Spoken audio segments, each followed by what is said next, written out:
how to change app language in Signal. Open the Signal private messenger on your phone.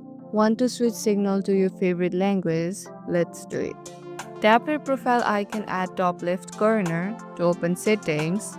Scroll down and tap Appearance. This is where you control the look and feel of Signal. Now tap on Language. You will see a list of available languages that Signal supports. Scroll through the list, pick the language you prefer, and tap it. Signal will instantly switch to that language. No restart needed. Check the menus and chats. Everything is now in your selected language. Super easy. And that's it.